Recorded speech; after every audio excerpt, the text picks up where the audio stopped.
Being born into a poor family really sucks. You go to school, get good grades, and then go to a job that barely pays you enough to meet your basic expenses.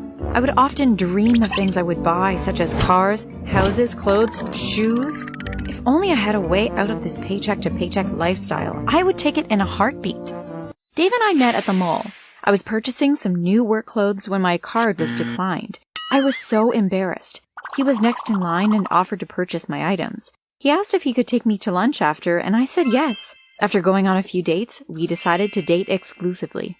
Unlike my previous boyfriends who ran to the bathroom before the check came or snuck us into the cinema, Dave showered me with gifts and actually paid the bill when we ate at restaurants.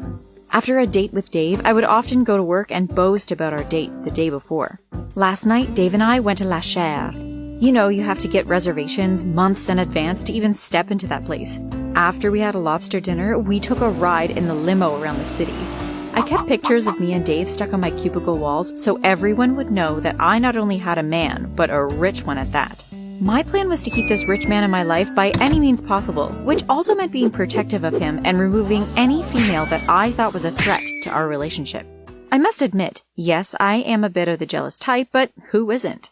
One night while getting ready for our date, Dave called. "Hey babe, I have a last-minute meeting with a new client, Mrs. Jacobs at La Chaire, so I will have to postpone our date, okay?" "Sure, love, you go on and make that money," I said through a forced smile.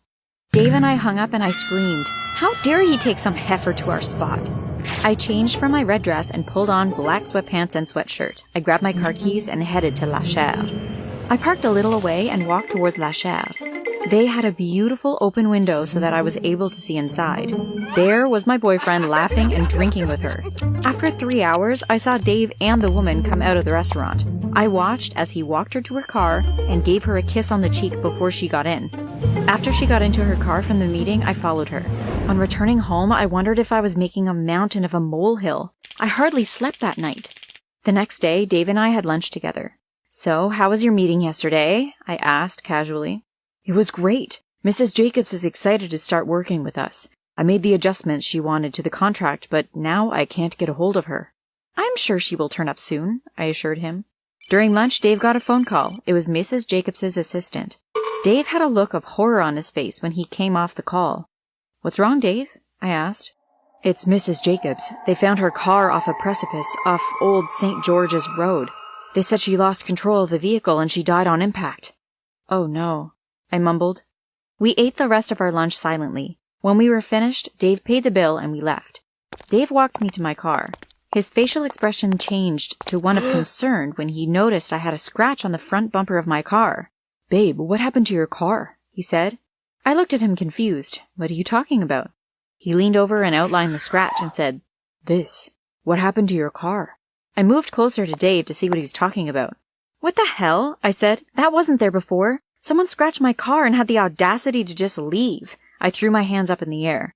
"Don't worry, babe. I'll pay to get it fixed," Dave said. "Are you sure?" I asked. "Of course I'm sure. I would do anything for my baby," he said as he pulled me into a quick kiss. "You really are the best. Okay, I have to run. I don't want to return to the office late." I jumped into my car and headed back to work.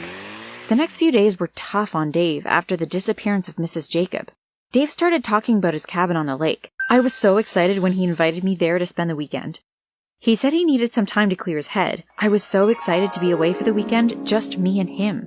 When the doorbell rang, I ran to open it. However, I wasn't prepared for who I saw standing in front of me.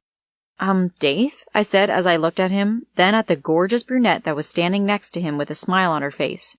"Hi, babe, this is Jade, my cousin," Dave said as he placed his hand casually around Jade's shoulders. Jade extended her hand towards me and I shook it. "Dave has told me so much about you. He really is a great guy," Jade said, looking up at Dave affectionately.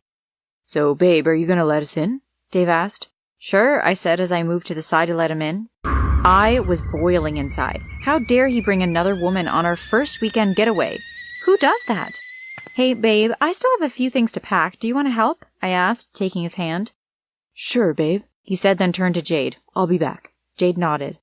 As soon as I closed my bedroom door behind us, I turned to Dave and said in a hushed tone, "What is she doing here? I thought that this weekend was a weekend getaway for two. We don't need a third wheel, Dave," I snapped. Babe, it was a last-minute thing. Her dad called and asked if she could stay with me for the weekend since he wouldn't be in the country, Dave said. So you are the only family she has? Are you trying out for the Best Cousin Award of the year? Because right now, you are a runner-up for the Worst Boyfriend of the Year, I hissed. I finished packing and Dave took the bags to the car. I sat in the front passenger seat, put my earphones on, and listened to music all the way to the lake. While in the cabin, Jade attempted to make small talk with me. I smiled and nodded and answered courteously, but all the while in my head, I had already ripped her head off and hung it on a spike. Hey, who's up for a swim? I said, clinging to Dave. Sure, why not? The last one to the lake is a rotten egg, he said. We all scrambled outside to the lake. Then Dave's phone rang. Why don't you and Jade go ahead and I'll catch up, he said before answering the call. Jade and I entered the water. It was cool and refreshing, definitely what my bones needed after sitting in a car for over an hour. Jade relaxed in the water next to me, telling me about the courses she was doing in college and how she couldn't wait to leave college so she could work at her father's firm. My attention wasn't on Jade, though. My focus was on Dave. He kept his eyes focused on the water as he chatted on the phone. I gave him a small wave and he smiled and waved back. A few minutes after Dave walked into the cabin, I noticed that Jade was no longer rambling in my ears. Jade? Jade! I searched for her head frantically above the water. Dave! Dave! I called from the water. Dave ran out of the cabin. I can't find Jade! I can't find Jade! I said hysterically. Dave immediately dove into the water to look for his cousin. I held my breath and felt helpless. Maybe if I was paying attention to her, this wouldn't have happened. After what seemed like an eternity, I breathed a sigh of relief when I saw Dave's head, then Jade's. Call an ambulance, Dave yelled at me. I came out of the lake quickly and ran inside to call the ambulance while Dave did CPR on Jade. After calling the ambulance, I stood by the door of the cabin. Please, Lord, let her be okay, I said, my eyes swelling with tears. Just then I heard Jade sputter, then cough. The ambulance came a few minutes later. Dave drove with the ambulance while I followed in the car. I arrived at the hospital and waited in the waiting area. After about 2 hours, I saw Dave and waved him over. How is she? Will she be okay? I asked, concerned. The doctor said that she'll be okay, but they're keeping her overnight for observation, Dave said as he hugged me. I'm so sorry about how I reacted earlier. I was just excited to spend the weekend with you, you know? I just wasn't expecting her to be there. Now look what happened, I said as I burst into tears. It's okay, Kiara. Nobody could have predicted this. It wasn't your fault. Let's head home, okay? Dave said as he steered me to the exit of the hospital. Dave called the next day. I'm heading to the hospital to check Jade. I'd like to visit her. Do you think she would want to see me? I could bring her some flowers. Do you think she likes flowers? I asked. I'm sure she would be happy to see you, and she loves flowers. Her favorite are lilies. She's in room 307, Dave said. We said goodbye and I purchased the flowers. The door to Jade's room was slightly ajar. I could hear Jade and Dave talking inside in low whispers. I'm telling you, Kiara had something to do with my accident. I was the junior swimmer championship winner 3 years in a row. There isn't any way I would just go under the water unless I was held, said Jade. Stop being so paranoid, Jade. Dave sounded unconcerned. Kiara has been nothing but good to me. She isn't a killer. Yesterday was just a freak accident. I waited a few seconds before knocking on the door. Can I come in? I said softly. Before Jade could answer, Dave said, Hi, baby. Sure, come on in. I walked into the room and handed the flowers to Jade and said, I'm so sorry about my attitude yesterday. I just wasn't expecting Dave to bring company on our first weekend together. Can you forgive me? Jade looked at me and said coldly, If anything happens to Dave, you will be the first person that I will be checking. My eyes widened. What are you talking about? Jade turned away from me and said nothing. I turned to Dave. What is she talking about? I asked, puzzled. Nothing, Dave said, scratching behind his head.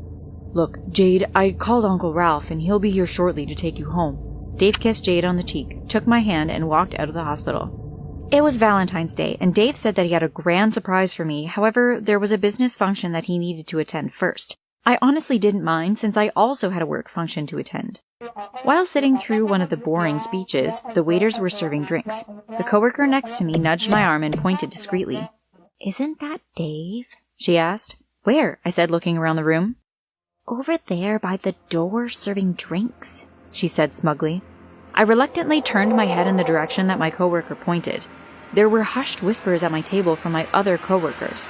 My eyes grew wide as there stood Dave in a black and white uniform with a serving tray in hand. I composed myself before I got up from the table and walked in the direction of where Dave stood. What the hell is going on? I hissed. Dave looked like a cat that caught the canary. You better say something before I change the entire atmosphere up in here, I snarled. I'm not who you think I am, Dave said as he tried to touch my arm, and I pulled away. I'm not rich. I actually work for my uncle. He's this big executive and he's always away. He ensures that I have enough cash to entertain his clients in his absence. I actually still live at home with my parents and do odd jobs to make ends meet. I took one of the drinks off the serving tray and threw it in his face. So you lied to me and made me look like a fool? Don't you dare come near me ever again. And don't bother calling, he said before turning and walking away. I woke up the next day to the sound of knocking on my door. Mrs. Joseph, it's the police, the voice said on the other side of the door. I walked to the door groggily and opened it. How can I help you? I asked. Mrs. Joseph, when was the last time you saw Mr. Dave Warren? Last time I saw him was last night when we broke up. What's this about? I asked. A feeling of dread came over me. I lifted my hand to remove a strand of hair from my eyes.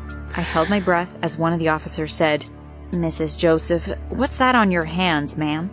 I looked at my hands. A dry red substance was over both my hands. Mrs. Joseph, step out of the apartment with your hands up, one of the officers said.